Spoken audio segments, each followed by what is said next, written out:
Hey everybody, welcome to Story Time with Max and John. I'm John. And I'm Max. We got a real cool episode for you today, guys. Our good friend Torsten from Triple Hammer Records came through. He told us some cool old tour stories, and he told us about how he spent a good chunk of time on a SUNY maritime ship while he was working there. And they went over to Europe and came back, and it was a lot. It was a long time. Yeah, he also had some stories from the road where he actually rode his bike from Buffalo all the way down the coast to Florida. And he did that over quite a bit of time. Actually, a long time. He's got quite a bit of stories on there, a lot of real funny ones, crazy stuff you wouldn't expect to be put in that situation. But real good listen, and thanks for stopping by. Hope you like it. We were pissing neon green every day. That big ball of heat in the sky was too much. I thought there was a bear. Reality goes, yeah, fresco. That's what I'm saying. Hey everybody. What's up, everybody? Welcome to Story Time. Story time. Mike Hansen told me that maybe you don't want to drink warm liquids because you are already straining and like warming up your vocals. You'd want to drink something cold. I'm like, Mike, what? How does it? But I don't know if he's not necessarily wrong. I don't know. No, I've just never heard it that way. You know what I feel mean? like the cold would shock it. No, cold fucks it up. I have no idea. He's probably talking about like warm, like tea or something, Yeah. right? He's got to be talking about like or something hot, maybe. I don't know. Yeah, you don't want like a I probably piping hot. misunderstood what the point actually was, but Yeah. yeah, I feel like a little whiskey helps. Well, I know, especially like for long form sets, like when you have an hour, it's highly recommended to not eat dairy before you go. Oh yeah, no, And I didn't know about that. Yeah, I learned that actually. I have gotten that down. That really helps. Which is I don't eat anything. Like if I have to play a show, like it's got to be several hours before we perform, and then and you know the band always likes to. Right, yeah. You go out like kind of right before you have to go to the venue, and you just eat whatever. Well, yeah, because you're and like, oh, there's a drink, Ted's nearby or some shit. Yeah, and I'm like, just like, all right, well, I guess like I ate whatever hours before, Right. and don't get to have any fun. Don't get to go to the chili spot in Milwaukee. You know, it's probably better though. it's so funny. Yeah. Man. It's probably better that way. Wow. With the traditional, like I do all the harmonies. I used to do the harmonies in Yeah. the traditional, and I do all the harmonies for Genesee Hotel. Well, I should say half the harmonies. I do a lot of them on the recordings, most of them, but Nick, the guitarist, does. We split them now live, which is nice because it's a lot. Yeah. It's a lot when you're drumming and. Do you guys do 3-part? The 3-part. So we haven't yet. We don't practice very often. We practice when we get something or we're getting ready to record. Yep. So this last show, Nick started doing some of the harmonies, and we were doing them together at points, or I just let off and let him do them so I could focus on the drumming and then do them where he couldn't because he was focusing on lead guitar. But we did discuss it that we're going to start, me and him are going to get together and start doing, harmonies over Mush. So it's 3 parts. Yeah. Because that's what me, Mush, and Mike used to do. And that's what we used to do in traditional. Like we had 3 parts for almost everything. That's a key, man. It really hooks people. It I know. adds I know a it really lot. gets me. It adds a lot. If you sound anything like the record, people are like, oh my God. Oh yeah. So Yeah. it's definitely something that I've, as a drummer and singer, has strived to, master. But I've never done vocal warm-ups or anything. Yeah. Well, the backup it's just gotta feel so good because you don't really need the stamina of Absolutely. like holding down the lead all the time. Yeah. And there's so much pressure, Which and is- you get to relieve the lead guy Yes, too, yeah. or gal or whoever. So yeah, you're just the man the whole time. Like your voice probably never really breaks. Right. It's like you got that strength for the whole tour or whatever it is. Yeah, it's something.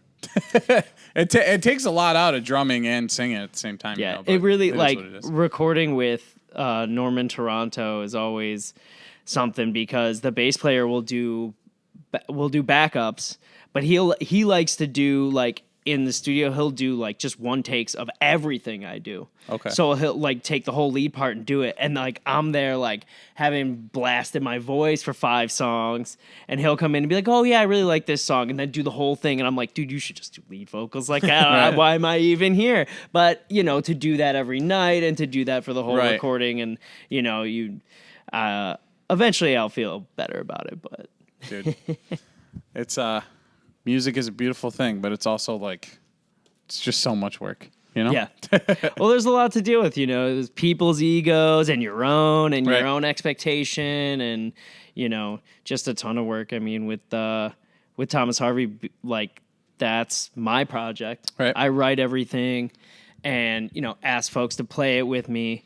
And just being the guy is kind of, it's definitely like exhausting, you know what I mean? It's like, and I try to do right by everybody since they're playing my songs and it's my project. It's like, well, I pay for all the merch and like I pay for the recording time. Do and, you know, the recordings, like everything, or do you have them do the? I have the people play. Okay. I picked up a guitar for the first time in like 10 years. The last time I really played guitar was when I was starting Norman Toronto in 2010. Okay. And it was, I had a group of guys and we would all jam.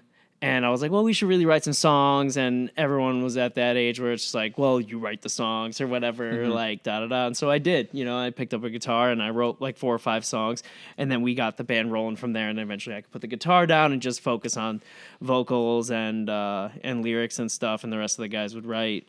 And but with Thomas Harvey, I wrote, you know, the first 4 or 5 songs. And I'll demo everything. Okay. And I'll use like Logic drums.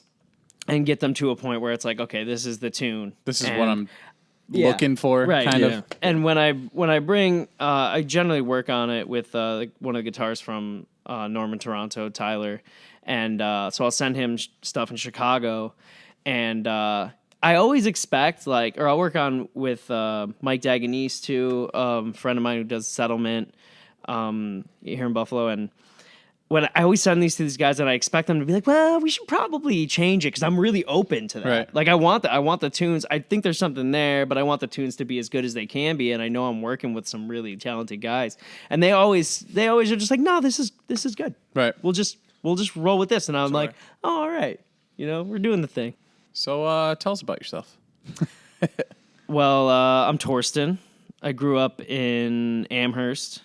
I went to Sweet Home High School. With Christian Adams, actually. Nice. Saw him on the show. Oh, yeah. It's a homie. I graduated in 2005 and did a couple years at ECC and then moved to Chicago in 2007. And around those years, I did a lot of different traveling. I did a U.S. tour with This Is an Empire, formerly in Ferris, in 2007. And then the year before, I did a tour on a ship from SUNY Maritime in the Bronx to Greece, Romania, Croatia, and Ireland. And like this stuff as a 19 and 20-year-old is amazing. So you know? what? Wait, you played on the boat or you ran the boat? Oh, I just worked. I just worked on the boat. Oh, yeah. It was a training ship. So there was, if I remember correctly, there was 700 students on the ship. Whoa, and crazy. It was like, you know, if you know the maritime industry, there's like the navigators, like the people that like they essentially they want to be captains eventually, and then there's engineers who like would be in charge of the engine, I guess. And so this was a converted cargo ship. So the holds underneath were converted to bunks. Okay. So it's probably massive. It was huge. It was huge. Like a whole city. It was, hundreds of feet long. Yeah. And we were on that for like 3.5 months, and it was like 4 days in each port. And you're free for those 4 days, but the rest of the 3.5 months you're just stuck. on the boat. Yeah. You know, And that's not like land for a while. It's not. Was it like set up like a cruise or like? What do you mean by cruise? As far as like, were there slides and stuff? yeah, like pools and like No, all that. God, no. Oh my God, no. Was there, It was like, like think of like a military type setting. So like everybody At certain times, they would have to wear their it looks like Navy uniforms and line up on deck. But mainly every day, everyone wore boiler suits, so just like a coverall onesie, Right. Yeah, and it was just like, and they would have to go to class every day, and they would have to do watch, which is just standing in one spot and being awake. That's crazy. And they would have like watch for the whole ship. But I mean, that's how being out on the water works. As you think about it, like all those holds underneath the deck. I mean, if there's a fire, dude, like there's hundreds of people. You know what I'm saying? So like that's why they have people literally watch every area of the ship, like with eyeballs, in case anything happens. You like contain it immediately. So no all you can eat ice cream. No, I don't know if they had a machine on there. I can't remember. The one thing, that's all they get. They're like, yeah, you got to be here for 3.5 months, and it's grueling, but we have soft serve. So that's crazy. So what did you? So you worked on the ship, but you didn't have to do like the students did the watch, or like you did the watch. Yeah, exactly. So the students would do all of like the military-esque type, making sure everything ran. There was like 30 or 40 professors. Sure. And they each had their own room. Right. And that's like their bedroom. Exactly. Oh, okay. Me and another guy just cleaned the rooms all summer. So were you taking classes like on the ships? No. I just got the job. One of my buddies was at SUNY Maritime, and he got in with the captain of this whole thing, and I think he was like being his assistant for one summer, and he was going out, and they had an opportunity to bring another guy. So I did it. We got paid pretty decent and no time to spend it. Yeah, really. so, except for those 4 days in each port, which and like I said, probably probably just sleeping too, fucking working like that. Yeah. Honestly, found a way. you do a lot of sleeping, but like just because there's nothing else to do, it was like 3 hours of work every day probably. Wow. Because there's really, I mean, that was our only responsibility, was just keeping it clean. Just to change their sheets. I mean, you could make their bed. Did you feel more pressure cleaning like an officer, professor's sheets than you do like your regular sheets? Because it's like these people, they can make me walk the plank. Like. I think there was probably a couple, right, where you're like, this dude, he's got an attitude, and like, if you had to go and teach, teenagers on the open water for 3.5 months out of the year, when you can't get away from them adult, either, right? I don't know how happy I'd be either. Yeah, that's fair. What was it? So, because you said the Bronx to Greece and Croatia. Wow.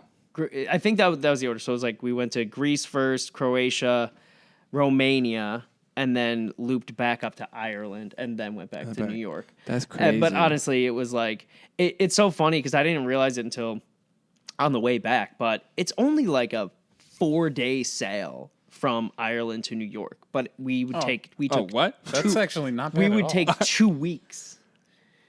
Because they just do figure eights because they're learning how to drive it. I guess I don't know how it works. You're just like, please stop. Maybe someone will have to fact check that sail time, but I think it's significantly shorter than 2 weeks. I remember because when this was way pre-pandemic, but Travis Barker was doing his first international tour since the incident, and he sailed over to London, and he on his Instagram he's like, it's 5 days. There you go. And I was like, what? I was Which like, wait a minute, there's a lot of space. Short. Exactly, yeah. It's actually in pretty 5 short. days. If you think about it, though, it's a straight shot, right? I guess. From wherever you're I at, mean, for the most part. yeah. But it's also like I'm sure you have water. to tack a little bit because of weather and stuff. But what was it? Because I see there might be some waves. there might be, or an iceberg. That old chestnut. We've seen that movie. Because I see TikTok videos and Instagram videos of like people just on cruise ships in the middle of like the Caribbean. And you just you see the light for a certain point from the boat, and then it's just black. Yeah, Is that that feels mind-boggling? Yeah, and it really is crazy. Like the sunrises and sunsets when you can't see any land is just crazy. You just see the arc of the Earth and like the sun either coming down or over it. So are you telling me the Earth isn't flat? It might be flat. I think. I don't know. Isn't there like a reflection thing? Like the sun is round and it reflects off the flat surface, and that's why it looks. What? I have no idea. That's That's The truth is out conspiracy there. shit. Yeah, that stuff we'll never know. That's so crazy though. Did you ever see because now there's so many planes in the air. Sometimes you fly and you see other planes. Like, did you ever see other boats when you're on the boat? Like in the ocean? Yeah, but they're like far away. Yeah. I think like there was one scenario where we were going, I think through the Strait of Gibraltar. Sure. So, someone with geography is screaming, but no. It's at the bottom of Spain. the Strait right? of Gibraltar, and isn't Turkey right there? No. Okay, The Strait of Gibraltar is entering the Mediterranean from the Atlantic. Okay, And then there's another strait near Turkey and wherever Greece. Turkey is, there was a bunch of them. Yeah. And so we didn't have clearance to go to Turkey. Like we weren't gonna park and everyone get off. But that group of kids, which might have been 100, like it was like 50 of them. Yeah. And they all got to go home for like a night, and we just like anchored off the shore. Okay. And I was like, man, that's really cool for them. Yeah. You know? Could you imagine like if your mom didn't know you were going and you're just like, hey, and like, how the fuck did you get here? Like, Here we are. Took a boat. With a bunch of It Americans. took me 2 weeks to get here, but We just kept going in circles. That's crazy. okay. So you did that. Then where do you go from there? As far as you're traveling and everything. So you else? land back in New York. You discover you want to be a sea captain. No, it's funny. You do need special papers. And you either have to get them through like the way I did, right? There was a group that like provided them to me, or you have to go through other routes and you have to get like hours and you get a Z card. Basically, it's a certification that says you can work on a ship. And so I had this, and I could have like continued on, like just get a maintenance Going to other job ships and and- just You work could have on been a on ship. Deadliest Catch. Theoretically, maybe. And it got to be too much, man, just to be Yeah. out there. Yeah. And I I was feel like, I'm not going to do it. It's got to be like tough, just being like stuck, feeling stuck. Like Yeah. you're on this thing that you're like 6 more days, and I can take a walk on a sidewalk or something. And After not it be, had been Yeah. 12 days, you know what I mean? It's Well, it's like you finish work and it's like, all right, I'm still what at do I do work. now. Yeah. Like, okay, I can yeah. walk outside, I guess. But yeah, what an experience. So yeah, no, that was in 06, and then in 07, I did that tour within Ferris. Okay. Or This Is an Empire, which is super cool. But I was roadieing. Friends in the band. Love those dudes. And oh yeah, man. Really, I mean, and Ferris was one of the first bands that I moshed to in like Okay. whenever what did they come out in like 2001? It was like 2003 probably. I started around then, really going to shows Yeah. and seeing them play. And I always really, really dug that band. And then, got close with all those guys probably around that time. And John Crook was playing drums. I think he was like, That was when 17 or 18. That was when they changed it to This Is an Empire, though, right? Exactly. Yeah. Exactly. Yeah, because before that it was what's his name, Jay? Yeah, well, the Jay longer hair. was in This He Is was an in Empire. Ferris. And he was in this. Oh, he was. Oh, That's was there right. 2 Jays? I don't know. But Jay, but he moved. He remember was did playing move, yeah. drums, Yeah. and then he moved to guitar because he was writing most of the stuff. Right. But yeah, I mean, that tour was, like you hear spoken about on this show a lot. It was just a total shit show. It's just like, just sleeping in the van only. Always. The other band was from Tucson, and really like, for all of us, I think 2 of us were over 21, and everyone else was like 20 and younger. And I know I wasn't really into like partying at all until that summer. And these guys from Tucson, American Black Lung, they really knew how to get down. So we learned a lot. I remember that band. But yeah, they still got riffs, man. That shit was really cool. Shout out to American Black Lung. I don't know if those guys are making music. Oh yeah, Gabe, the bass player, does. He does like again with like cultural shit. It's not mariachi music, but it's like there's a lot of Spanish influence and Mexican influence in the music. It's got like multiple X's in it. We'll have to drop it in there, but shout out the bands that came after American Black Lung.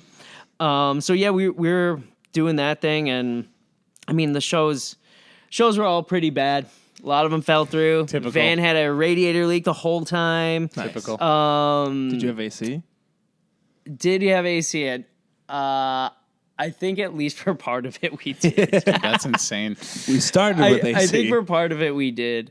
But yeah, I remember Black Lung had this drummer, Will, super awesome guy, but he would get really drunk and quit the band like Nice. Often. Frequently. Actually, I think Devin Bentley from Rochester ended up playing with them for a little while, but now he lives in LA. It's different. Oh, cool. Yeah, but he's done. So he used to be the drummer of Such Gold. And Okay. Trash Talk too, no? Yeah, he played a couple tours with Trash Talk. Yeah. And but he was with American Black Lung for I think a year or two, maybe. Yeah. They had a couple different drummers in there. That stuff was cool. I'm trying to think. So, but yeah, we went to. I think we just went down the coast, and then went over like through Texas, and then we were in Tucson, and then Dennis Ferry booked. Shout out Dennis. Shout out Dennis. Dennis Ferry booked most of the East Coast part, Right. and most of those shows were there, pretty bad, but they actually happened. Sure. And then we made it to Tucson, and like the first leg was just canceled. So we were just luckily we were in their hometown, and we were just like hanging for like a week. Right. But we did like eventually make it up through like NorCal and stuff. And I remember one morning, dude, we would just wake up and like start drinking. Or I would. Tour. Yeah. Tour. And I remember like one morning we're driving through NorCal, and I had like several drinks, and then I'm just sleeping on the floor of the van, and for hours, and I wake up and I'm like, oh yeah, what happened? And everyone's just laughing at me because they went through the redwoods, and they like, they even really? like, I don't know if they stopped or whatever, but they went through the redwood forest, and I literally to this day have not seen a redwood because just sleeping I outside. slept through the whole thing and did not see any of that. That's funny. And I mean that was 2007 was quite a long time ago. I didn't really draw any Was there any like super vivid stuff. Was there any like shows where like anything crazy happened on that tour? Like I'm trying to think. I mean, there had to been several like just incidents Right. where there's just like violence or threats of violence. tour. Whether yeah, exactly. It's just because you're right. It's just it's kind of what happens because it's dudes in a van, so then another guy, probably a bro, has to like pull up and like show up these You're in dudes. my hood. Like, You're in my like neck of the woods. has to, Yeah. like, can't Yeah. turn it down. And everyone's like beat to shit. And it's just like everyone's kind of like, might be on your last nerve depending on what week it is. And it just goes from there. Yeah, typically guys who are on tour, girls on tour, you're on edge for a good portion of it. Yeah. Just because, not even to be like, oh, I'm pissed off or anything, but you're in territories you've never been in before. So you kind of have to be ready for anything because anything can happen. But Yeah. I feel like, just a callback, I feel like Violence or Threats of Violence is a very good album title. I would like to make that known. That I will be calling my first album Violence or Threats of Violence. Yeah, that is tight. It's probably out there. Hopefully not. it Hopefully definitely not for you, exists. Max. Gotcha. Well, it reminds me of like Wars and Rumors of Wars, like the Chariot album. Which is a biblical poll, which is a little low hanging fruit, probably, right? Yeah, everything. Everything they did Everything was with Chariot biblical. was biblical. Yeah, They were The Chariot. They were a biblical Yeah. band. Josh is into that. for sure. Nice. Well, so how long was that tour? So that was like it was like a 3-month thing. It was all summer. 3 months. I believe it was 3 months. It was like, and it was, it's like one of those things where now in 2022, nobody, like the US tour, you see some bands doing it, which is crazy. Yeah. But ideally, nobody's doing that anymore. Right? You can play 4 shows on the East Coast and 4 shows on the West Coast and you're done. Right. And you hit Chicago in there.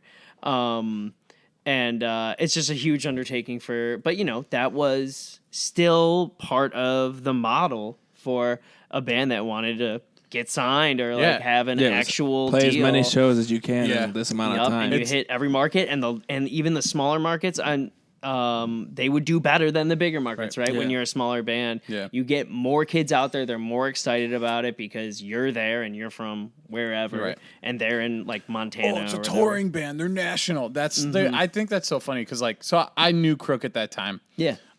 And like Dennis and all those dudes, but like because I played in a metal band in high school. Which one? It was called With Regards to Silence, and then we changed our name to Heritage of a Hero. I recall the Heritage of a Hero band Yeah. because I was playing in the David Foltz Massacre. Okay, yeah, we've definitely played with you guys because we used to play with Evidence on Fire all the Yeah, time. Evidence on Fire. Yeah. Yep. Yeah, that was playing bass in that band. That was really funny. It's funny to think. That's so funny. That's a small world, man. Because I Yeah. definitely remember like just them throwing the guitars up as high as they can and all that crap. And, yeah, that's what we would do, and just like Steve was in that, right? Steve Floyd. Steve Floyd was in a band called Shot Me a Mallard. At the time. That's what it was. Yeah. Because Crook was in that too for a minute. Yeah, that's yeah, right. Yeah, and Harry was playing drums, Yeah. and he must have been 11. Yeah. Um, All world. yeah. But yeah, it's just funny because I was in 2007. I was a sophomore or junior, Okay. depending on when it was. But it's like I remember when This Is an Empire was going on that tour and being Yeah. like, "Oh, they're doing it," Yep. and like not knowing they're doing it really means they're sleeping in a van. They're playing to potentially less than 10 people in most of those shows. And then when I grew up and started doing it, it's like, I'm doing it. Oh, this sucks. Like, it's still fun. It's still, the grind, but it's like, when you're a kid, you just have no idea. You're just like, oh, I just need to tour. I need to get out there and tour. It's just so different now, I'm trying to think of on that 07 tour what was cool. I think dude, even though I think they did a show with 4 Year Strong in wherever they're from. No, it wasn't 4 Year Strong. God damn it. It was Portland based. They just had a record come out in 2020 on Red Scare. Broadway Calls. Oh, okay, yeah. Who I really dig. And at the time I probably wasn't as into, but they did do a show with Broadway Calls, and it was at this pizzeria, and it still was dead. You know what I mean? Did you get free pizza though?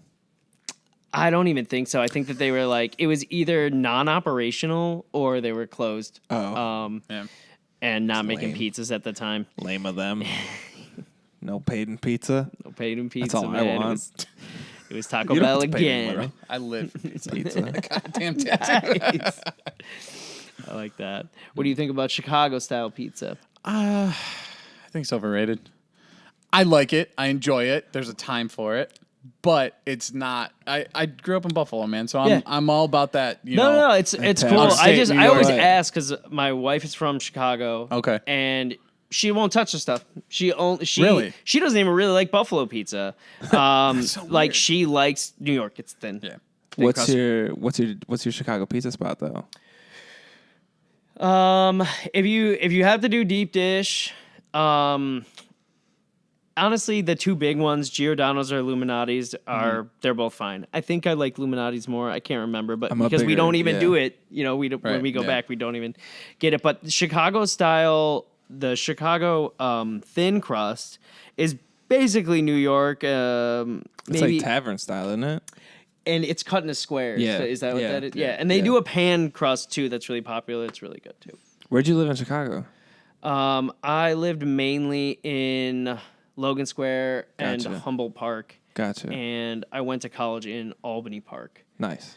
off the Brown Line. I was in Rogers Park for like a few months. There you go. So I'm up like, that way. and like my friends live out there, so I'm there a lot, and I'm familiar with that. Yeah. Righteous. Shout yeah. out. Shout out Chicago. Shout out the Windy City. I enjoy Chicago. I had a lot of fun there anytime I was there. I did an open mic out in Chicago because I did two mics. I did the first mic and it was up off the Brown Line.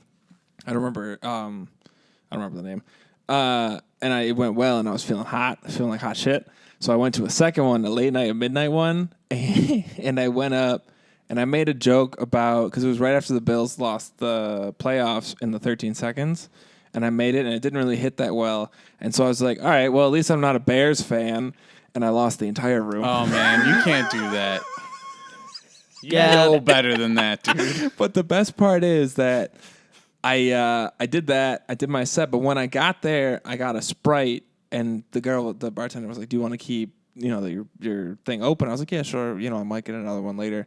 I did that. I said thank you to the host, and then just immediately walked out and left. And I left my card at the bar, and it was at it was north. It was over fucking on the west side. And I was staying up like in Andersonville, and I was like, I could go back, but I don't want to re-enter that place. So I just canceled the card. And got a new one set. That's lit. Yeah, Chicago's really it's pretty big, so it can be like, it can be a task to like go back to the bar to get your card. If it's not directly on one of the L lines, I would have to go from like, something on the red line all the way across, which like in reality is not that far of a distance. But since there's no train that goes between there, it's, I have to Uber and fucking have to re-enter the place. I will save some Buffalonians who are stoked on Chicago. Just do not say to a Chicagoan that Chicago is like a big Buffalo. It doesn't go over. They really don't like it. Don't do that. It's not something I've done, but I've seen it done, and it's just like every single time. It's like anybody that's been to Buffalo is like, absolutely not. Is this like a big Dude, the city of Buffalo is like very small compared to like most cities. Have you been to Milwaukee though? I love Milwaukee. Milwaukee's kind of like Buffalo. And I've heard people in Milwaukee say that it's like Buffalo. Yeah. I will say that. It is a little bit. Chicago's extremely different.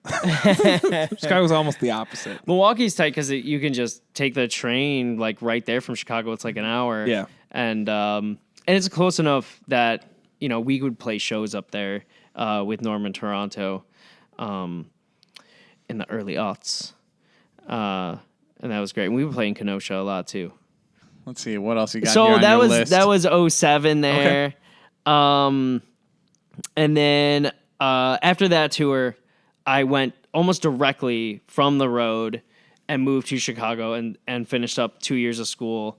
And didn't play in any bands and didn't do any of that. And I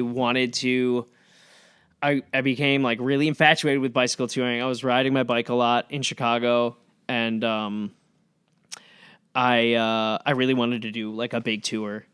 And so I was like, all right, I'm gonna graduate. I'll save up some money. I'll sell my car. I'll make sure I don't have a lease. I'll have the jumping off point be Buffalo, so I can like leave my stuff in my parents' house. Right. And like my records and stuff. I didn't really own that much other stuff. I had another bike. And so in the summer of 2009, I left from Buffalo and rode my bike to, I rode to Florida ultimately. Okay. So, but we went across the state of New York, went into Saratoga Springs, and then I rode for like a week, and then I got a ride in a car from Saratoga Springs to Boston. And so I essentially took like 2 or 3 weeks off like right away. Right. Because I went to Boston and I was staying with my buddy there for like a week. And then I had to like start making my way down the coast. So Okay. So this is really intriguing to me. Yes. So basically you just woke up one day, well, you had obviously, thought about it, but one day you were like, all right, I'm just gonna get on my bike and go. yeah, and You had a place that you were like, this is where I'm gonna end, but like you just went with the flow for the most part, right? exactly. And I had like a spot in Florida. My grandparents were living down there. And I think like I was like, oh, okay, I'll just go down there and then we'll see what happens. If I have like a pretty good rhythm going, like where I could like find a job or like keep things moving a little bit, maybe I'll keep going, right? Maybe I'll ride to California or whatever. Right. And that was not the case. I did not feel like riding after 2,500 miles. Right. I was cooked. So many miles. Like, I'm all done. I don't need a bike anymore. Yeah, I was cooked. But yeah, I mean, it was super cool. I was so stoked on it, and I was like, all right, I'm gonna save up this money. I think I spent like it might have been under $2,000 on everything. Right, I got a good deal on a bike. My uncle knew a guy in Syracuse that had a shop, and he was pumped up to like give me everything I needed at a decent rate. and I got a good deal on a tent. Went to EMS and got like all that stuff. Rest in peace, EMS. They're out here somewhere. They're still in Vermont or something, probably. And I think I got the whole thing set up for under $2,000, and I would just camp out every single night. So you carried a tent with you? Yep. Yeah. Carried a tent and just found a spot every single night, and it was wild how cheap it was. I was on the road for 4 months, and I probably spent $3,000. That's crazy. It was just crazy cheap. It was cheaper than renting. Right. And having a job. That's awesome. But it wasn't sustainable. I wasn't like making money on the road. Like in my head, I was like, maybe I could just like pull off and like wash dishes for an evening and get $50, and then like. You're right. I think you kind of do something like that when you travel, right? Don't you? Like over in Europe, didn't you do that or no? TaskRabbit. They got TaskRabbit now. No, you've never done that? I feel like maybe it was somebody else. It had to be somebody else, I guess. I always thought like being a barber or something would have been cool. Yeah. I never like went through and like got, looked into it, but I'm like, just tour and like cut people's hair. Although like I feel like people need to trust you when they're getting their hair cut. Yeah, so yeah. I feel like being like a nomadic like person doesn't really Unless help they're sell looking like that. me, then it doesn't matter. Just pick it and move on. Right? You could just bring the shaving people's Yeah. heads set up Yeah. and just get the last haircut you'll need. That's crazy though. 2,500 miles on a bike. Dude, 2,500 miles is a crap While also load. sleeping on the dirt. Well, Yeah, not so, on the dirt. so but, would like, you like? So when you're riding your bike, like, are you riding over skyways and shit, or like? Because a lot of places that shit's illegal. So. Yeah. So you wouldn't want to do that, but you can't. So there are generally state routes that run next to all those major highways, and that's generally what I would use. Now in 2009, there was smartphones, but it was like the first one, Right, like the iPhone 1. and I definitely didn't have that. Right. So I had a GPS, like a car one, and I wouldn't really use it, but if I got into a situation where I like really didn't know where I was, which was very rare, I would pop it on and see what was up. But I would use Google Maps, and what the improvement at the time was they just got just like Street View. So it had just kind of happened while I was getting ready for this. So I would go through and look at all the turns on the computer, but I would write them out. I wouldn't print them out. I would write them out, and I would look at the Street View. So when it said, and it would be like, all right, this many miles on this route, and then you make a right at this many miles, and then I would look at the Street View, and it would be like, all right, Red Barn after that many miles. So I would write. So you Red left yourself Barn. little hints and shit to look exactly. out for. So that, Very and smart. I would just have a little notebook and I would just study the turns, kind of like in Cool Runnings, like study the turns and feel the rhythm, feel the rhyme, and and just rock that way. But I did have a set of maps too that covered most of the East Coast for me, and that was really good. I can't remember what the brand. It was like I think my mom was like, I'm going to buy you this set of maps, because I wasn't going to buy them because it was like probably, $200 for like freaking 4 maps or something, you know what I mean? But they're meant for cycle touring. They actually had like a lot of resources on there that I would call and like, figured out whether it was like tent camping or something. Okay. So you weren't pulling you weren't just on a road and then you're like, I'll just stop here, and then going, 10 yards off the road to No, camp? I was. That's literally what I did mostly. I would pull like some of the resources on the maps would be like bike shops, which I would use. But generally I wouldn't develop a routing based on just like a name and a number on there. I would just kind of do it freelance. I would do this thing where I would generally stay obviously outside of cities and in like rural or suburban areas. And I would like go through, and houses are really spread apart, and maybe anybody that had like a barn, and I would literally like knock on their door if it was like getting to be that time, right, where you got to like figure out where you're going to sleep. I would knock on their door and just be like, "Hey, it's just me. Can I like pitch a tent in this area? Is that your property? And can I sleep there? And if yes, you won't hear from me again. I'm literally going to go crash out right now. I'm going to be up at 4 or whatever, and I'll be gone. And I'll be out of your hair. And some people said, yeah, go ahead. And some people said, absolutely not. You need to leave immediately. And some people said, come in, sleep on the couch. Wow. That's awesome. And I think it really helped that I was solo, right? Because if it was if it was me and Max, they're not they're not going to be like, oh yeah, pull up. They're like, he can't even fit on the couch. This dude's a giant. He's on a bike? I didn't think bikes came that big. No, That's he's riding a crazy, moose. But see, it's one of those things that's I guess in their mind, it's either, he's just going to do that and nothing's going to happen. Or it's he's going to do that and he's going to do drugs. Or he's going to do something weird. Well, think about it Yeah. now, though. Did you ever use couch surfing? I didn't use that. You know at what all. that is, though? Oh yeah. Yeah. So, we used to use that. I'd say we used it on one tour and it worked out really well. Yeah. But then there were people that were like, yeah, absolutely. And then you get there and they'd be super sketched out. They'd be cool with it. They're like, yeah, you guys can, but do not turn this on. Don't do this. Don't do that. And you're like, I should have stayed in the van.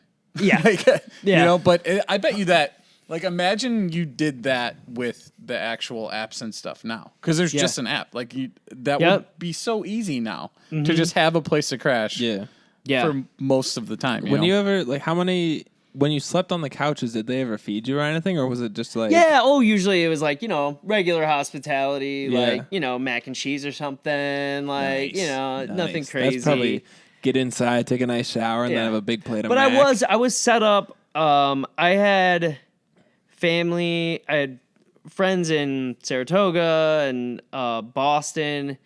I had friends in New York, and I had a place to stay and hang out. My sister lived in Philly.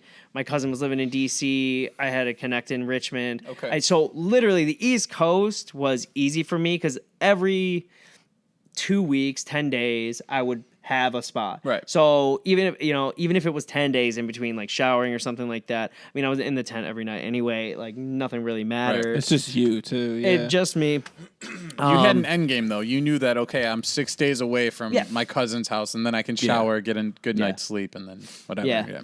There's definitely a couple bits in there too. When I was coming down the coast, I was on the Pennsylvania Maryland line, so it was on my way into DC, and I woke up early.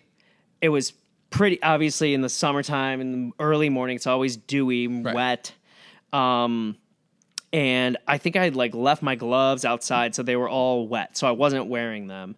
And I got on the bike and I just start going, and it's is downhill almost immediately. I remember I was listening to Neil Young Comes a Time, the album, but the song too.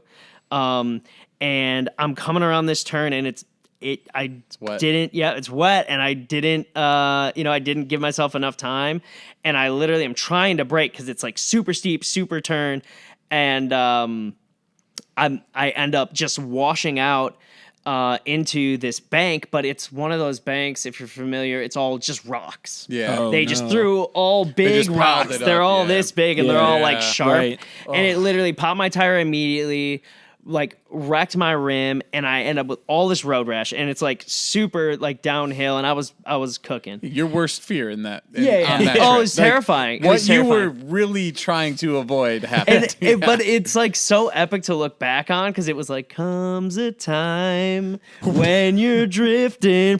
It's and literally as cinematic, you're drifting. going into slow mo, terrible. And so it's super early in the morning. It's 5 in the morning.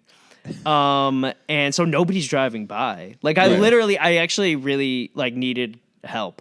I didn't have I don't think I was carrying a first aid kit. There's so much I just went on, right? Just without preparing. And I'm I'm getting my bearings. So I'm injured. I ended up being fine, but I had my hands were all fucked up because I didn't have my gloves on. My shoulder was super fucked up. I think I got a little bit on my face too. I banged my head a little bit. The helmet, but I was wearing a helmet and it was fine. And so eventually this lady comes around the curve and she decides to stop and like say what's up. And I explained to her, I'm like, listen, I'm having some trouble. I'm gonna have to work on my bike a little bit, but like if you live nearby, I just really need like a hose or something. I need to clean myself up and like figure my shit out. And she's super old and she's super like nervous. Super old's not fair. She was probably in her 70s. Well, that's but also she was like super nervous. You just pull up on the side of the road and there's a dude just bleeding a little Yeah, bit just bleeding. at Yep. 5 a.m. Yep. And just like, seemingly traveling by himself. Yeah. And I was. And so she's like, well, come down. And she lived at the bottom of the hill and there was like a big grassy area. So she was like, my husband's not home. So I don't know about you coming in. I was like, I literally had to just be like, please let me clean myself up. Yeah. Like, please. That would be I'm in rough shape. So great. And I remember she like said something about some Jesus stuff and like that got her pumped up to like let me in. Yeah. And I got washed up. She did make me a sandwich, but then like it was like, all right, you need to like go back outside. I'm like, all right, cool, no problem. Like this is her space. What am I gonna do? Like whatever. You really did help me. So Right. thank you. Like the fact that you even were allowed in was like, that's the win. Well, you don't want to push Plus, it. like, she came doesn't out know. and said, my husband's not home. Like, Yeah. that right there is a red flag of you're not stepping a foot inside this house Right. for most people. Right, You know? right, totally fine. Yeah. Everything's Yeah. cool. I have no issue. I go out. I set the tent back up. I think it was wet, so I had to air it out. And I start working on my wheel and trying to straighten it out. But I'm just wiped from the whole thing, wiping? right? From wiping out and Tokyo drifting your way yeah. into a situation. the adrenaline is worn off, and Right. yes, I was definitely drifting. And so eventually I went back up to the house and I'm like, can I just leave the tent like set up and like maybe I can just stay there overnight? You gotta worry about it. I just like it's your property. And she was like, nope. And I'm like, Okay. and I'm like, oh, all right, bet. So it's like starting to get dark and I had to leave. Yeah. So I had the wheel to a point where it was rolling. I could not put my brake on because if I had my Okay. brake attached, it would be it would rub too much. No way. Oh. So no rear brake, but otherwise I'm going. I got it straightened out like good enough. Yeah. Um, Usable. And I got it to the point where the tube wasn't like popping or whatever. And so I start out and I'm going and I could really only go because of the condition of the bike, because of how late it was getting, because of my condition of me. I could only go like, I think it was like 30 miles, but like I rode it and I get to this area. I'm obviously, it's the same as anything. I'm not familiar with it. And I pull up, they have a big garage, but it's a double wide. And so I pull up on that and just knock on the door. Guy comes to the door. Huge Pitbull immediately barking. Guy comes to the door. He's got one eye. I'm like, this is just like off rip. I'm like, all right, bet. Let's go. And I gave him the whole spiel. I'm like, yo, can I pitch temp? And he was like, oh, all right, man, you smoke. Let's just smoke a cig. Like that's da da da. And I'm like, okay. And he's like, you can meet the dog. Like you can meet Boley. Boley's the dog. Shout out Boley. And we're just chopping, and and eventually he's like, oh, okay, well, I bet you that's fine, or like I don't know, we can talk to my mom or whatever, because Right. mom was living in the house. This guy, his girlfriend, and he got ramped up. People get excited, Yeah. right? They'll be like, "This is what you're doing. That's the coolest thing in the world." And I'm like, "Yeah, They love the story. I'm really tired." I am in pain. Yeah. So we're talking, and eventually he's like, "Well, let's go get some beers." And I'm like, "Okay." So I get in his truck with this guy, and we go to the corner store, and it's literally probably 4 minutes away. And we get a 6-pack, nothing crazy, just gonna sip a little bit, and we get back in the truck. It's just a corner store, drive in the truck, and he's like, "All right, pop them open," and I'm like, I literally said to him, I'm like, you live like so close. Do we need to drink and drive right now? I can see like, your house, man. we're minutes away. Where like was he's this? like, no, we just do this here. What And state was it this? was, I believe it was in Maryland, Oh, okay. but it was like the Pennsylvania Maryland Yeah. line. Close. And it was kind of like a routing that was like going on both sides of it, but it was like very mountainous, or not mountainous, but it was steep.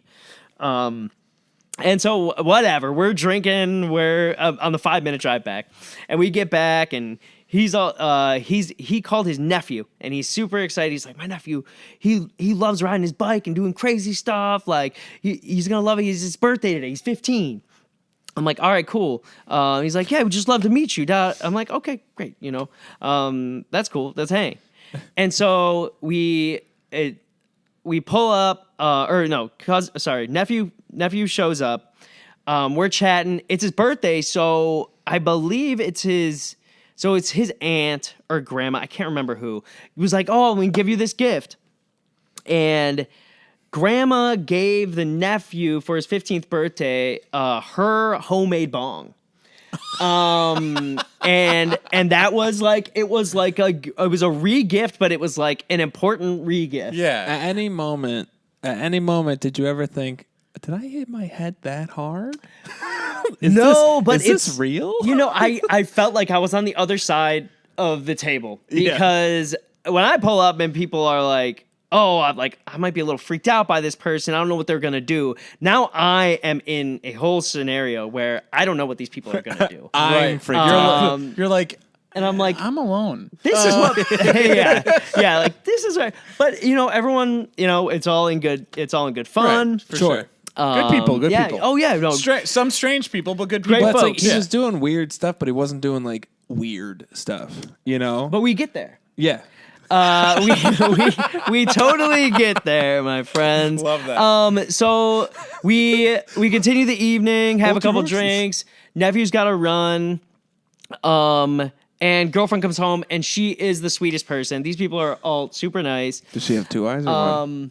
She was seemingly, symmetrical. And so she comes home, we're having a few drinks. I think she goes to bed. I don't know the exact hold on, scenario. I'm sorry. Yeah. You're in a double wide trailer, correct? Yeah. Okay. Double wide. Just wanted to clarify. We smoked some of his ditchweed that he was growing in the back. His grandmother's ditchweed. Yeah. Grandma's recipe. And it was like an instant headache type thing. Of course. It came out of a ditch. Yeah. Yes. Pretty cool. To be honest, I was searching for ditchweed the whole tour because I was like, I'm on the road. All I'm doing is looking at a ditch. I want to just grab this dirty weed from someone's dirty joint that they threw out the window. Right. And I never was able to do it. I didn't spot any. Isn't that like in Harold and Kumar? Like they're just walking in the woods and they walk into like a grow field or something? Yeah, or but like that some comedy movie like that happens and there's like It happens a lot in comedy movies, right? And then without a paddle. Like Yeah, all those yeah, movies. that's Pineapple Express. right. That's like you're just going to like go camp and you just go through the woods and then there's just this clearing and you're like, I did it, guys. I'm coming back home. Yeah. Oh my gosh. And I was like, if I did find a bunch of weed, I could just sell it to people and then I would have like a little income. Right. None of that ever happened. But so we do all this. We finish the 6-pack. It's winding down. It's evening time. And we might have ate something. We might have ordered a pizza. And he makes this phone call. And I'm like, okay, he's clearly ordering drugs. Cool. Whatever, right?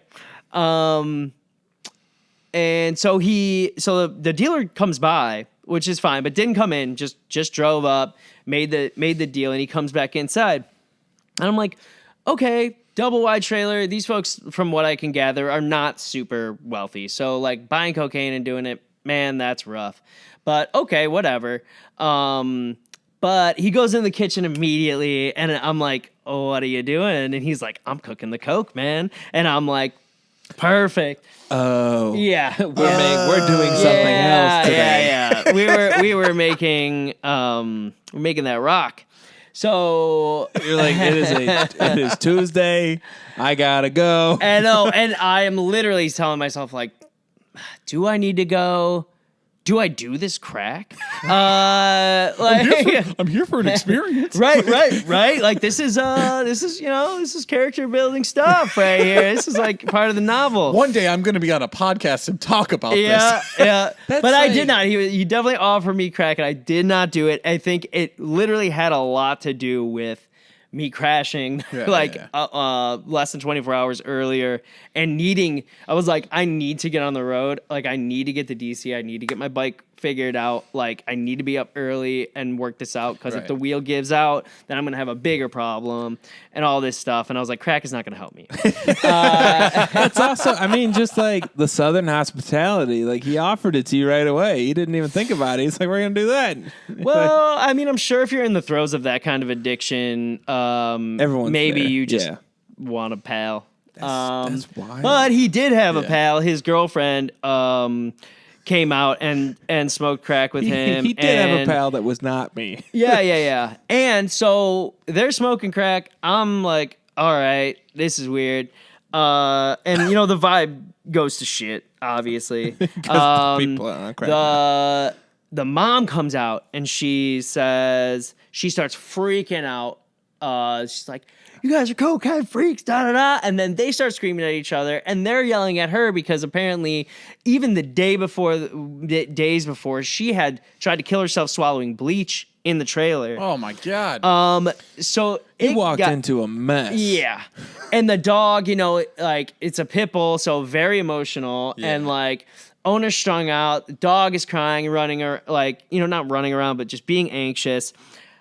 Dog doesn't know me, so I'm like literally, and this is a very protective pit bull, and I'm like the outsider here. Right. So without him being like fully cognizant, I'm like, am I like, what is happening? I here? got to get out of here. I did not bail, but I really wanted to, but it was dark, and like, yeah. what am I gonna do? You were in a Like, situation. I was in a spot, and the whole time, like, they really were fine. Right. They were fine to me, and I woke up, nothing happened.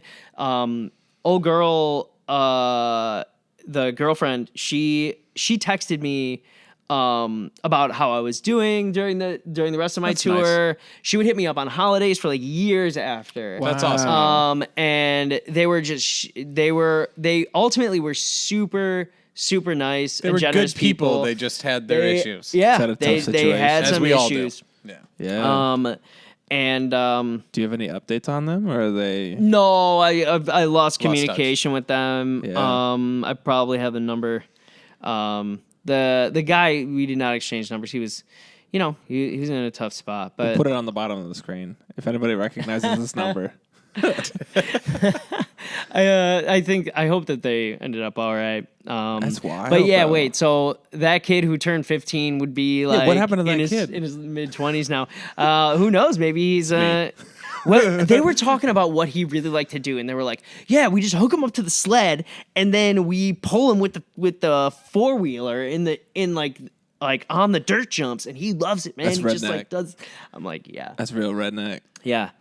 I can't say I haven't done that, but it was in the snow. Yeah. Oh yeah. Yeah. It's a little different. Not dirt. Well, slightly softer. Dirt's but, less forgiving. Not much. I mean, it sounds super fun anyway. It was. so Yeah. crazy though. Yeah. But that's like, right, like you just innocently went to this person's door and was like, hey, I need to sleep somewhere, and then ended up in that. Yeah. And like, it's good. Like, did you ever feel threatened, or were you just like, there's a lot going on?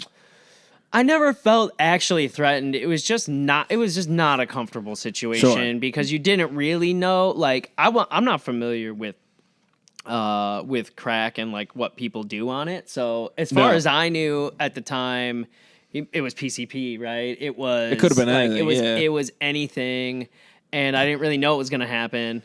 So it was just that. Did you scenario, sleep but in the trailer? Or did you pitch a tent outside? I slept in the trailer. Yeah.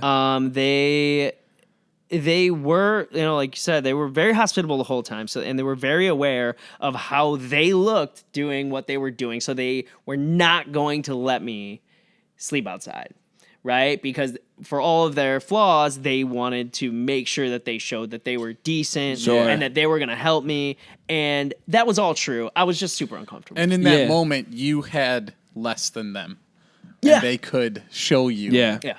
Like, hey, That's we don't have a wild. lot, but we're willing Yeah. to, you know. And they were. And it was ultimately fine. It's just like, you know. you I get also- into That's the great. thing. I love stories like that, where it's like there's, some situations there or like things that may happen where you're like, this is kind of sketchy, but like You made it out. ultimately you made it out. All And 10. like she reached out to you for years, Yeah. like, so That's the she's crazy genuinely part, a good yeah. person, just like maybe has made some questionable choices Sure. in life. Yeah. That's it.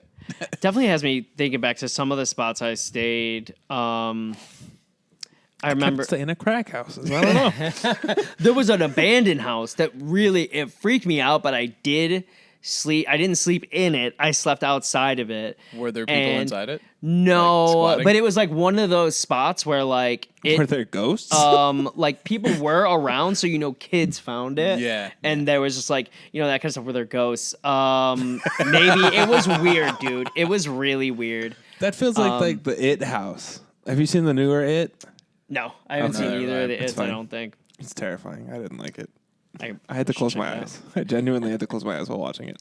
That sounds awesome. I saw it with our friends. Do you know Charlie Ramfola? I don't think. Post prom. Yeah, I know the band. Well, He kept played things- in traditional at the Okay. end. And I saw it with Charlie and our other friend Marissa, and at one point I was doing that, and I looked over, and Charlie was also doing that, and we texted each other about it like the weeks after. Randomly, I would wake up in just cold sweats because I was having genuine adult nightmares about it. I thought I liked scary movies, and then that was like, no, you don't, Max. it fucked you up. Stick to the. You guys are right in here with the puns. Dude, the whole name of the freaking podcast is Story Time. Yeah. Yeah, it is. Canadian. Yeah, alternate spelling. Story Time. Could you Story time. imagine that, like, if you're sleeping in that abandoned house and like some like high schoolers come in to just like smoke weed away from their parents, and then you're just there? That actually that happened to me. I was on this tour. I was like, I had pulled off, and I would find like spots that I thought were Anywhere. decent, but they Yeah. were really bad. Yeah. Like, it would be, I don't know. It was in Western Mass, and it's like a cornfield, but but they made it a park.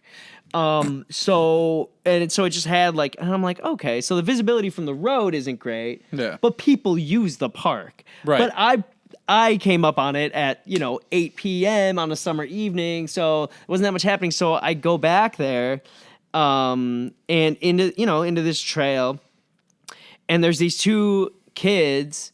Who I didn't know how old they were, but it turned out that they were in high school. But they were like, they were smoking weed back there, and they're like, "Oh, you could like down the smoke." I'm like, "Do you guys think like this would be like? I'm trying to like just camp Like out. You think this would crash. be okay?" And they were like, "Oh yeah, sure." And they're literally 17 to 18. They're going home. They don't know Yeah, if they it's an don't okay know. spot. And I was just like, dude, and the whole tour, you're just tired the whole time Right, because you're for sure. riding.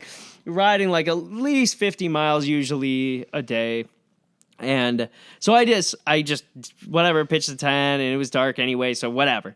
And I wake up and people are just walking their dogs by me. And the tent, like I'm just like, and I got out and I'm like, oh, I'm right next. This is just a public walkway. Yeah. This is like where people a walk their dogs. This is a sidewalk. Yeah. So did people like call the cops on you and shit throughout this, or at all? Like any run-ins? Yeah. I was at a spot in Pennsylvania.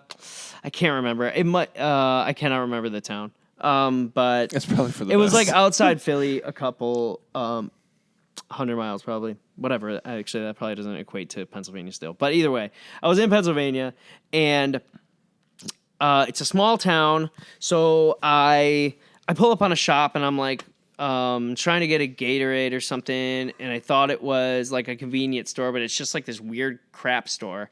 And this guy,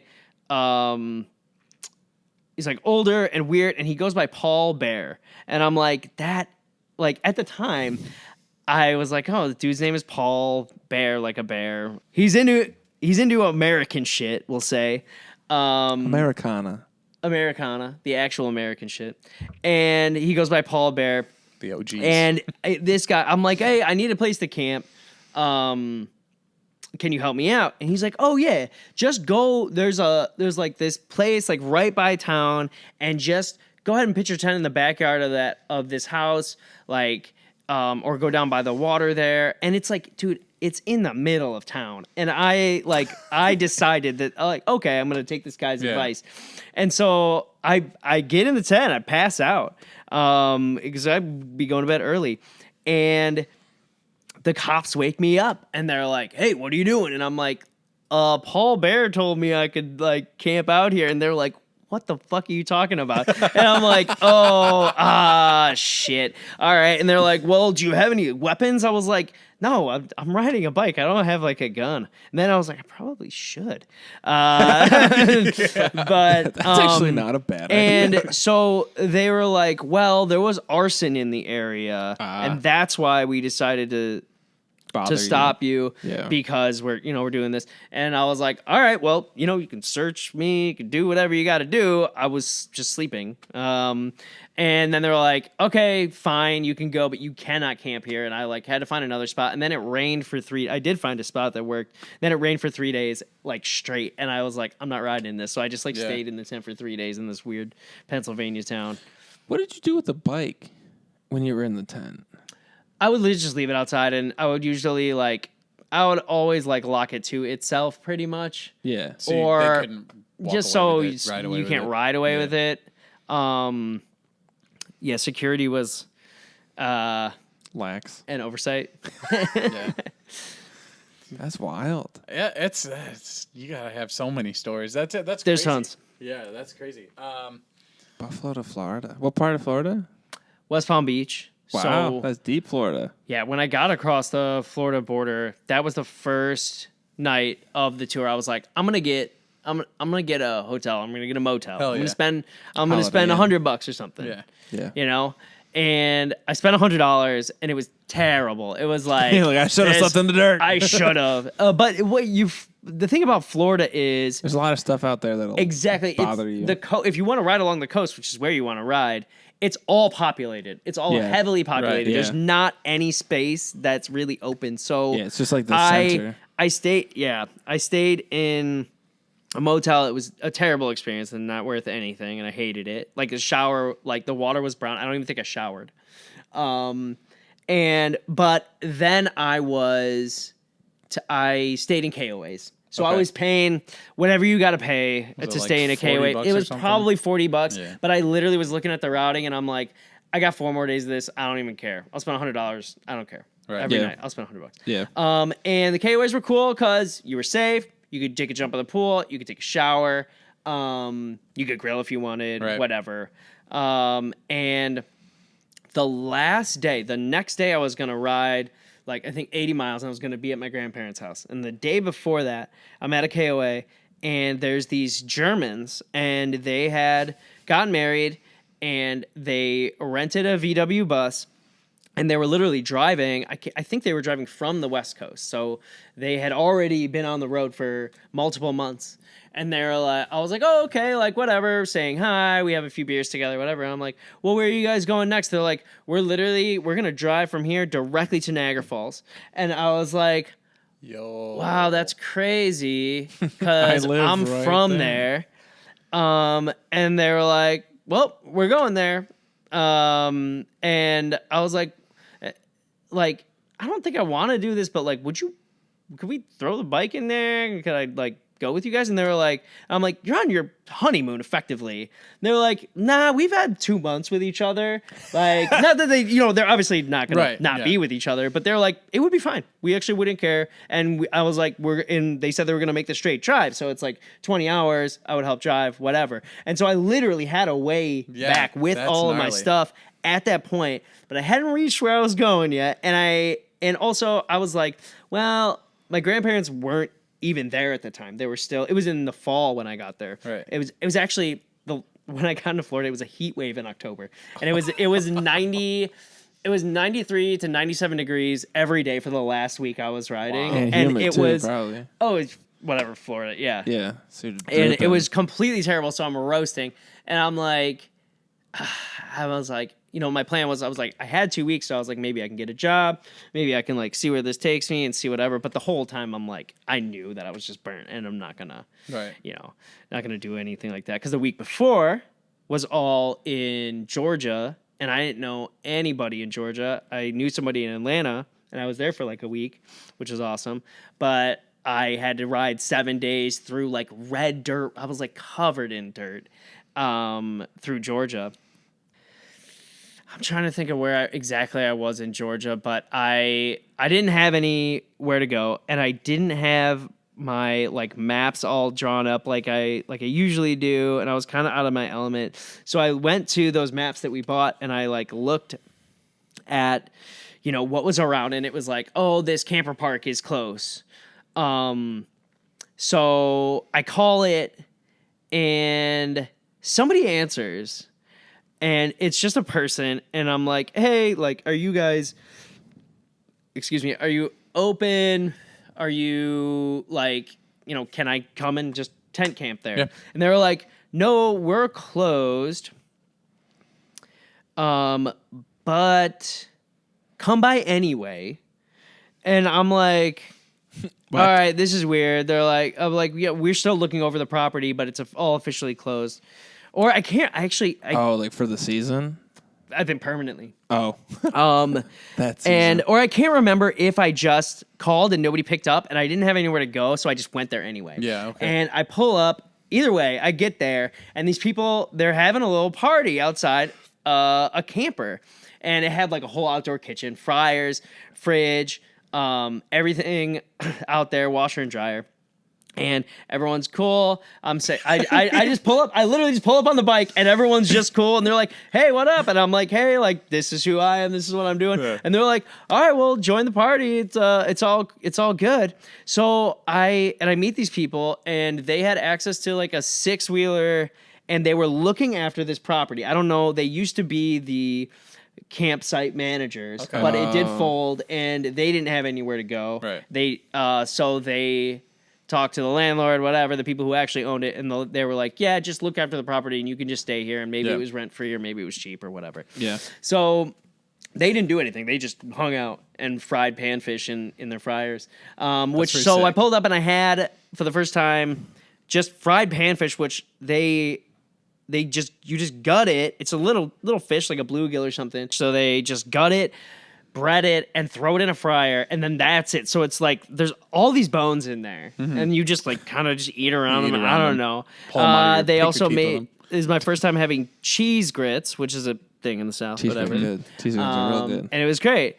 And I ended up just vibing with these people and just drinking all day, every day for like 7 days with them. And I would just camp out, and there was like a little shelter for me to camp out, and I literally just.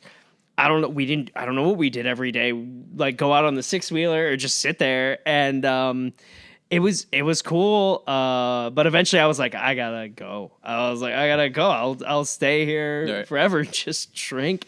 So yeah. And I split from there. And, I think what I ended up seeing that was interesting to me that I hadn't, being from suburban Buffalo, is like, in the South, people can live technically without really sturdy walls for their homes.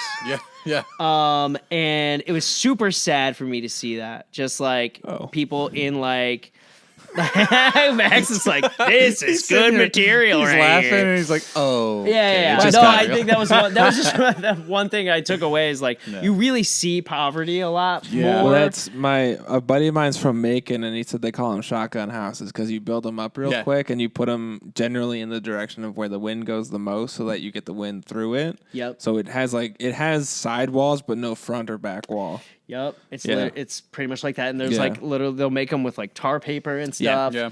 So I was exposed to a lot of that stuff in the South and a lot of different things on the bike tour. Like we said, there's stories for days. We might have to come back on and tell absolutely, a few more. man. But everybody's dying to know you made it. Yeah, and totally. then Yeah, he's here right now. How did you get back? Like, what was the plan? Because clearly you saying, oh, they're going to Niagara Falls, I could just get up and go because I literally am from there. That's your ride home. How did you get home? What was the plan there? So I think eventually I was like, I'm not going to keep riding to like Alaska or wherever the heck I thought I was going to go. So I stayed in Florida for a couple of weeks, maybe 3 total. Like I think there was 2 before my grandparents arrived for the winter. And then I stayed with them for like a week and hung out and stuff like that. And the 2 weeks in suburban Florida, which I guess if you're in a populated area, it's all suburban. I don't know. Yeah. I don't know how cities work down there, but it was definitely suburban Florida. Yeah. And I would just like ride to like the beach or a different area. And like, it's like really tough to like, I was like, oh, maybe make some friends or something. Like, I don't know.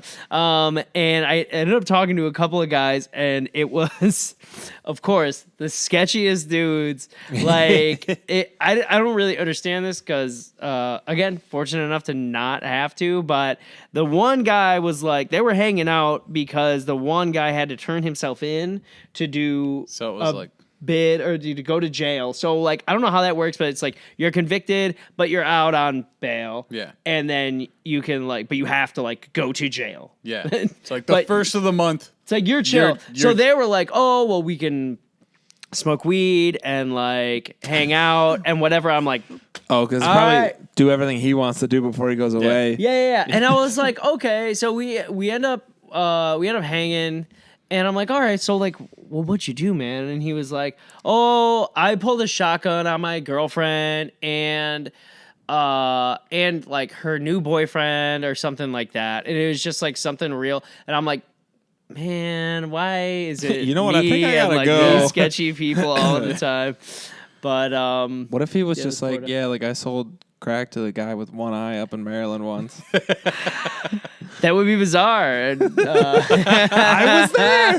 I know that guy. You know Boley? All right. My only other question is, were you shredded by the end of this whole thing? Legs just like straight muscle. Yeah, I was definitely fit. Yeah. I was the most fit of my life. Yeah, it has to play a toll on your body at that point, right? Like by the end of it, are you just like aching, or I think at that for point the most are you? part, no, yeah, you're kind of constantly sore. Yeah. Not like your ass isn't sore. That's fine, but it's like your muscles and stuff. But yeah, no, my body type doesn't allow for me to really be shredded, but Me too. I was definitely, I was definitely fit. And then That's what happens to me. It's the body type. It's not the brown sugar cinnamon pops. Not the diet. It's not.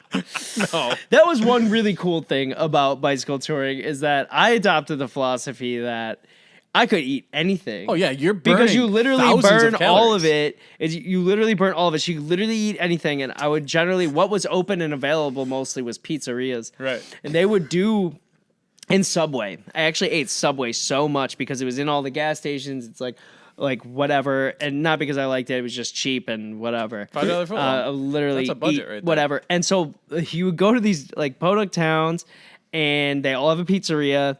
And they're all dead at lunchtime. They'll literally be like, all right, it's like the deal is it's $5 for a large pie, or it's like $4 for a slice, or it's $2 for a slice. And I'm like, well, I guess just like give me the pie. And I would strap the pizza. I would eat like however much I could and strap the box to my bike. To the bike. And that was always fun about bike touring too. You just strap like crazy shit to your yep.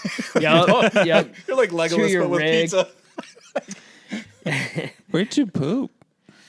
That's what the people are dying. You to know. kind of would You just pop up a little bit. just wherever. It'd be like grocery stores okay. generally. And like I said, like I was thinking like just wherever grocery stores. Grocery stores, really not that much. I didn't have a camping stove. I didn't really do that much hardcore camping. And like, that's why the East Coast is so good for this. If anybody's out there going to do this, is that you're basically connected to anything. Right. Like, because there's towns all over the place. Yeah, there's just towns all over the place. There's populations all over the place. Yeah. I mean, you look at your routing, you make sure you don't put yourself too far out there. You don't really need to carry that much. Like, because there's something somewhere close by. But I will say this, and something you don't realize, or maybe some people do, is you don't piss. Because you're sweating. You sweat it all so out. much. You almost never take a piss. So that's because it's literally going out your pores all day, every day. So realistically, that's just the main thing that you had to make sure you had on you at all times: water, right? Yeah, and I would cut it with Gatorade a lot. Yeah, yeah, because you need all the sodium electrolytes and and stuff. Electrolytes, yeah. So basically, if good you're for not plants. eating, you don't have the energy to ride for the most part. No, that's it. Because you're just Yeah, burning it's it fuel. all. It's literally your fuel. And there's no way that, like, with Yeah. how much you're riding, there's no way that you're eating more than what you're burning. And even if you do, it's probably okay. No, you're set up, man. It's it's a great fitness plan. Right. So that you know what, kids? If you want to lose a bunch of weight, ride your bike from Buffalo to West Palm Beach, Yeah, pick 2,000 miles in one direction. and then make sure You'll you be maintain straight. that for the rest of your You'll be life. straight. Worry about the ride home when you get there. Exactly. Ride back. But to move the story arc along, it was 2009. I flew back to Chicago. I packed up my bike. I went to the whatever it is, FedEx Center or whatever, and I took my bike to a bike shop. Told them, hey, break this down, pack it up, and ship it. And they're like, all right, $200, please. And I was like, okay. And then I brought all my stupid bags to the FedEx store, gave them the address, and they packed that shit up. And it went to a spot in Chicago. And I went and I got the job back that I had previously in college working for a chocolate company. So nothing super epic, but I was able to Did you just say working for a And chocolate that- I You're was- going to be like, yeah, I got the job back on the boat. So then I took off for another 4 months. And No, I did that, but I did eventually, within the next year, I moved to Philadelphia for like 6 months. okay. Just making Ferrero And- Rochers. I thought that was going to be cool. It didn't really pan out for, a lot of different reasons. I was dating a girl that was living in California, and like that didn't pan out. And I was like, all right, I'm just going to do another bike tour. Because I had an opportunity like before lose some weight. before summer ran out. Yeah, for sure. So then I rode back to Chicago from Philadelphia, and that was I had a spot where I was in Indiana, and my normal like mileage, like 50, 60 miles. In the state of Indiana, you could do a little bit more because it's literally completely flat. Right. So it was like 50 miles, and I would have been dead set downtown Gary, Indiana, and I was like, I am not dealing with that. So I was like, it's 120 miles to Chicago.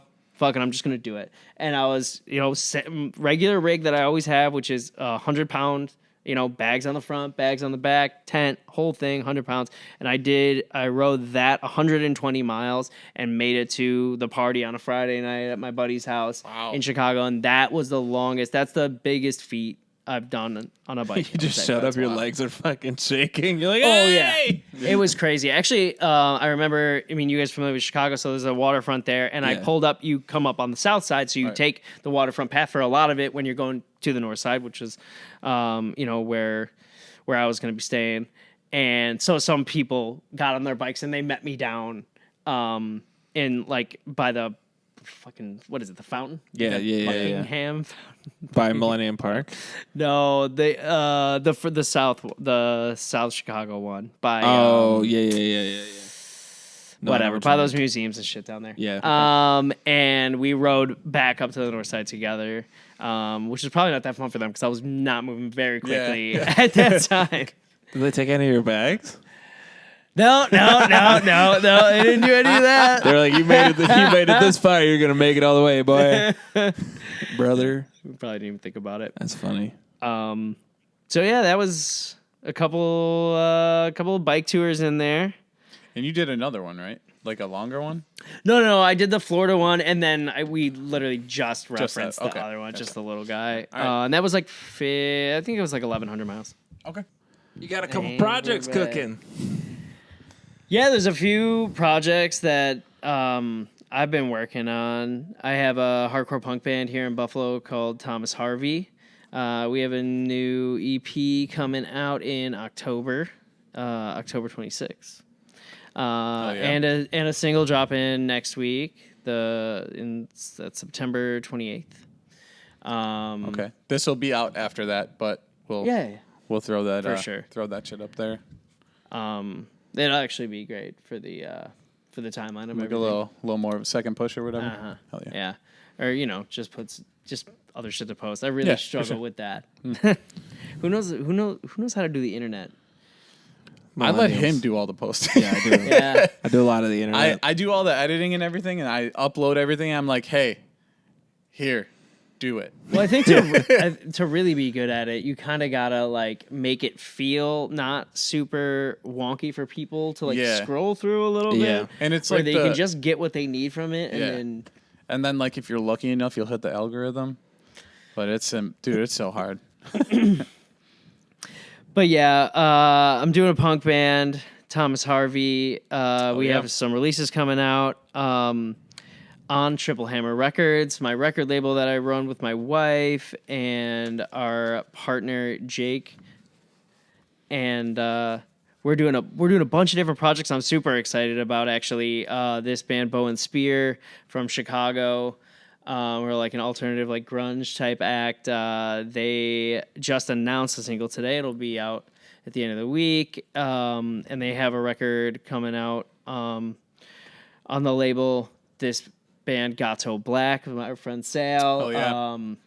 Gato Black We is were just so talking sick. about them, Yeah, we right? talked about him with Paul. We had Paul Besh on the other day. Oh, awesome, man. So Yeah. he'll be. He recorded the Thomas Harvey EP. Okay, perfect. Ties and- together. Yeah, yeah, we knocked it out for Hell yeah. sure That's together. awesome. It was really cool. He's actually done most of the bands on Triple Hammer Yep. Records right now, who are Hotel Etiquette, our friend Mike Hansen.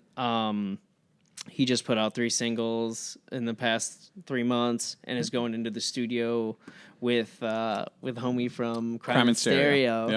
Yeah. Which is a big deal for Mike because that's Big deal for Mike, That's, and one of we're his favorite super bands. stoked on it. And Fake Space with Fake Christian, Space, yeah. alum of the pod. Super stoked on what's happening with them. They just played with Keep Flying, Yeah. and you guys, Yeah, and so did Genesee Hotel. MC Hotel. And they got some new shit in the works too. And we're working with another band, Evasive Actions, a punk band, and they have a release coming out in December. Okay. And Gato Black is October. Evasive Actions is December. Thomas Harvey's in September. Bow and Spear is in December or November too. So yeah, you guys are busy. releasing. Yeah, Yeah, you got a lot busy- coming you got a well, busy basically fall. all of our releases for the year Are coming out. Yeah, in soon. the fall. Yeah. Yeah. and it's all cassettes. That's awesome. So, I love that. but cassettes are fun. And then you just did the run for Hotel Etiquette, right, on vinyl? Yeah, that was a project that was started in 2021. Yeah, it just took this long to get Yeah, here. I mean that's a whole story. Yeah. Where they had to rerun it because it Wow. was en route from the plant and was lost completely. Wild. So someone out there just has a box of Hotel Etiquette records. Well, no, they did actually find them. okay. After it was a few weeks after we had already received the rerun, so it was the correct move to get them Okay. rerun. Yeah. And they tried to sell them back to us, and I was under the impression that was like this was the level of bullshit that was. I was just like I had asked what happens to these records when you find them? He said, we're going to ship them to you. Nothing. Shipping, you don't have to pay. That's fine. And that, like, the opposite of that happened. Right. And I was like, well, I don't need that many more. Many more, yeah. So and it's if you super do, they're already limited. made, and they can just ship them to you later, right? But yeah, Sitting in the warehouse, yeah. for sure, theoretically. So we did that piece of wax is coming out, and that was finally came out and shipped in 2022. So I guess it's 5 projects in 2022, and we're super proud of that. That's stuff. awesome. That's great. I actually made the Thomas Harvey cassettes myself again. The last EP, the first catalog number, was a cassette that I made myself with the guys at Black Dots. Shout out Black Dots. And Josh over there really encouraged me to make the tape myself because I was just going to do a digital release for the project. And he was like, we could get something done. And we actually did that from having the conversation of we want to make a tape to having it be done was like 2 weeks. We literally turned that thing around and I dubbed all the tapes myself and everything, but did you have to do that in like real time? Like yes. hit play and then yes. Yeah. I bought a piece of equipment that it was under $500, but it dubs, it works really well. It dubs 7 from one master, 7 at the same time, both sides. Okay. So it duplicates the exact master 7 times. And my release, I did dub them all on this, not all of them, but most of them. It took 15 seconds of tape.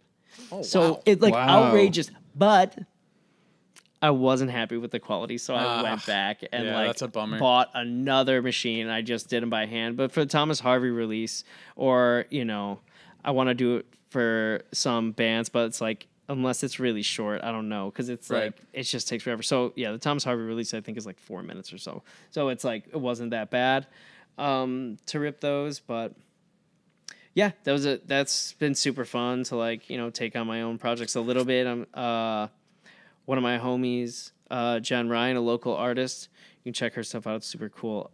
She's really interested in screen printing and making her own screens and burning them and stuff. Okay. Which I don't know how complicated it is, but she's really interested in it. So she's burning me a screen, and I'm gonna screen print some of my own Thomas Harvey stuff. And that's awesome.